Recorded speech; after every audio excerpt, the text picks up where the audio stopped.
Jose Martin Escarga Loon, or Martin Loon. I'm running for USC Chair. Without a party, independent.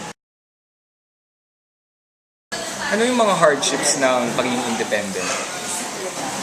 Gets lonely sometimes. Gets difficult to campaign.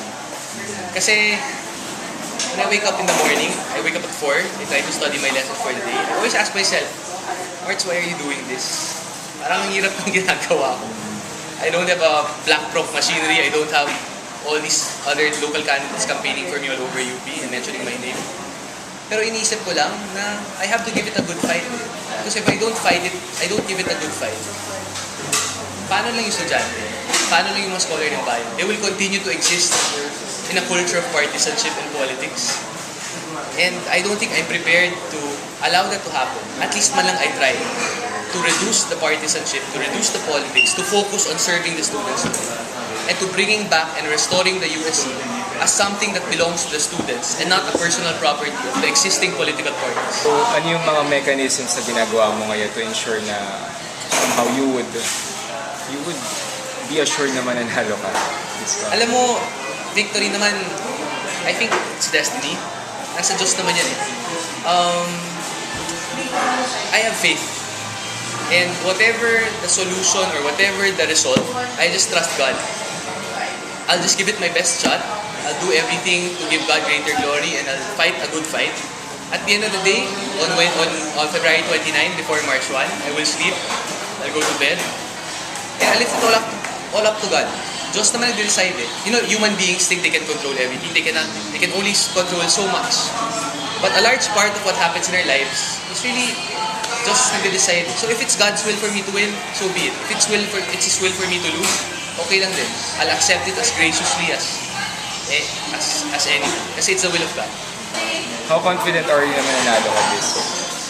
As I've said, will of God. It will be a miracle for me to win. Mahirap. We did our numbers, pero kaya. If the students of UP Diliman mature and believe in this cause, nothing is impossible. Kaya natin eh. We just have to believe and have faith. For me naman, in this world, we just make the best effort possible, do our best to be better people, to be good human beings, to serve our fellow men. And God will take care of the rest. We don't have to try to control everything. So, I leave it to God. There are rumors na tumatakbo ka raw para magpabango ang fraternity mo. So, anong comment mo din? You know what? Running nga exposes my fraternity to more intriga eh. Kasi if we didn't run, I was USC counselor na last year, mabangon dapat frat namin. But the thing is, I'm running because I feel I can make a contribution. The frat is only incidental. I mean, hindi siya naging very great factor in considering my run. Hindi mo naman gagawin to na basta-basta lang, di ba? Gagawin mo to kung naniniwala ka talaga dito. So I really believe in this cause. And I think that despite the difficulty, I'm willing to fight. The frat, they're my brothers.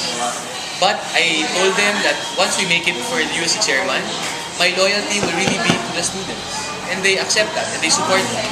They want it to happen nga. Sabi ko, sige Martin, you'll make us prouder if the students will believe that you are a good leader.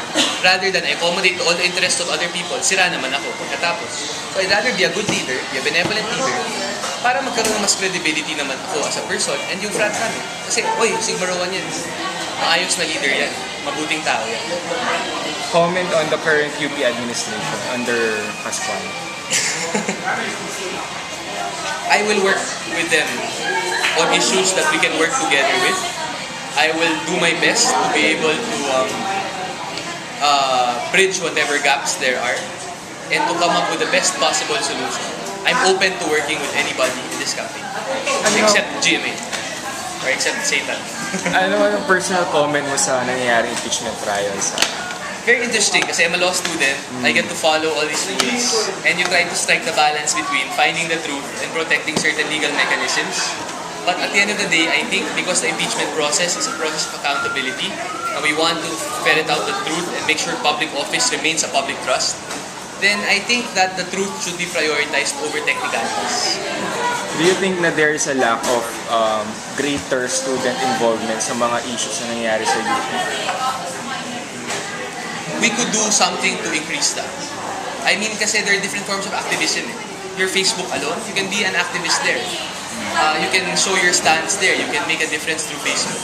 I think the way to do it is by encouraging them and by telling students what's in it for them if they participate, what's in it for them if they contribute, what's in it for them if they remain active in terms of the national issues. Kasi dalawa lang naman sa UP eh. Focus on the national issues. Ano makakontribute mo sa bayan mo? At the same time, ano magagawa mo para sa estudyante rin? Dalawang basic lang yan. So para sa akin, obligasyon natin yung bansa, obligasyon rin natin yung mag-aaral. So the two-prong obligation. Anong plan mo kung sakaling hindi ka manalo? Hindi ako manalo, I can breathe and I can relax and I can spend my weekends having fun rather than being this one. Kidding aside, if I don't win, I'll try still to help in my own little ways, but I will focus on my studies. I really want to excel in my profession as a law student and as a lawyer, hopefully in the future. I'll focus on my studies and I'll study really hard. And by studying really hard, I can be able to contribute to our country and our people. And when I become successful in my studies, I'll be able to inspire other people to also study hard and to also make contributions to the country. If there's one really important learning na nakuha mo sa pagiging USC counselor lang, ang ngayong year, what would it be? Prinsipyo na there are times when you will be forced to draw the party line and there are times when you will be compelled to say the party line. But at the end of the day, sa lahat ng gagawin mo, dapat sinusunod mo prinsipyo mo at konsensya mo. Dahil hindi ka magsisisi eh.